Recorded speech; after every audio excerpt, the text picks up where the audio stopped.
कथा सुनते समय यदि आंसू आए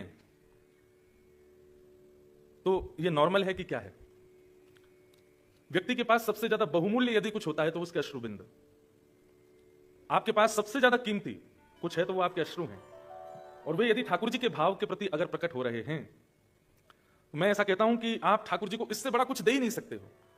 संसार के लिए रोना आ जाता है, विपत्तियों में रोना आ जाता है, अपनी किसी इच्छा की पूर्ति ना होने पर रोना आ जाता है, लेकिन ठाकुर जी के प्रसंगों को सुनकर के या केवल भगवत भाव सुनकर के नेत्र सजल हो जाएं, ये सामान्य बात नहीं। श्री चैतन्य महाप्रभु अपने समस्त शिष्य परिकर के साथ कहीं जा रहे थे तो बीच में कहीं कथा चल रही थी। महाप्रभु जी का नियम था कहीं भी सत्संग होता था तो थोड़ी देर रुकते थे। आप जाकर के जैसे ही वहां बैठे तो वक्ता जो थे वो इतने अच्छे वक्ता नहीं थे, केवल अपने घर चलाने के लिए कथा करते थे। ना उनका अध्ययन इतना अच्छा था, ना उनकी वाणी इतनी ज्यादा मधुर थी।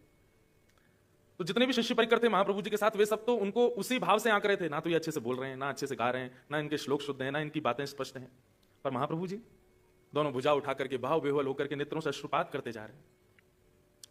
जब कथा विश्राम हुई, वे वापस लौटे तो कुछ शिष्यों ने पूछा कि उस कथा में हम लोग गए थे, वहां ना तो भाव था, ना विद्वत्ता थी, ना ज्ञान था, ना वक्तव्य था। क्षमा करें, आप इतने भाव में विभोर होकर के उस कथा में कैसे रस ले रहे थे? महाप्रभु जी कहते हैं, तुम लोग वक्ता को परखने गए थे, तुम ये जानने देखने गए थे कि वो कितना विद्वान है, कितना जानता है, क्या बोलता है, क्या नहीं बोलता है, ये सब करने के लिए कथा में गए थे। हमारी स्थिति तो ऐसी थी, जब जब वे कृष्ण बोलते थे तब तब ठाकुर जी का कोई रूप दिखने लग जाता था, और वही रूप चित्त में बैठ करके आनंदित करने लगता था, प्रेम बेहुवल चित्त हो जाता था, नेत्रों से नीर बहने लग जाते थे। महाप्रभु जी के उस भाव को सुनकर के उनके शिष्यों को बड़ा अपने ऊपर खेद हुआ कि हम क्या कथा सुनते हैं। पूरी कथा नहीं, कथा में केवल कृष्ण नाम सुनकर के महाप्रभु जी को भावावेश हो जाता था।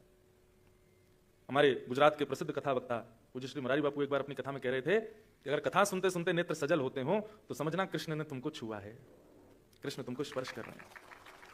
और एक बात, जैसे ये ग्लास में जल पूरा भरा हुआ है, या पूरा नहीं भी भरा, थोड़ा कम है, ये छलकेगा कब? या तो अधिक रस डाला जाए, या अधिक रस के अलावा कुछ और इसमें डाला जाए, कुछ भी अतीत में इसमें पधराया जाएगा तो जल छलकेगा। ठीक वैसे ही आप कथा में बैठे, और कथा में बैठ करके यदि आपके नेत्रों से अश्रुबिंद छलक रहा है तो इसका मतलब क्या है? या तो रस पधराया जा रहा है, जो बात आप सुन रहे हैं वक्ता के मुख से, वो आपके चित्त में ऑलरेडी इतना रस है कि उसमें जब वह रस का भाव जा रहा है तो नेत्रों से छलक रहा है। इसका मतलब ये इस बात का द्योतक है कि आप कथा को सुन नहीं रहे हो, पी रहे हो, ले रहे हो भीतर। ये बहुत बड़ा प्रमाण है। ये बहुत सौभाग्यशाली श्रोताओं के साथ होता है कि उनको कथा में नेत्र सजल हो जाए। कहते कहते हमारे हो जाते हैं, इसलिए मैं तो वो पक्षी नहीं कहता जिसमें सजल हो नेत्र। तो कभी कृष्ण नाम सुनकर, कभी वृंदावन नाम सुनकर, कथा सुनकर, या किसी भक्ति भाव को देख करके नेत्र सजल हो जाएं, तो समझ जाना कि आप, अब मैं बात आगे की बोलूं तो कहीं आपको अभिमान ना हो जाए,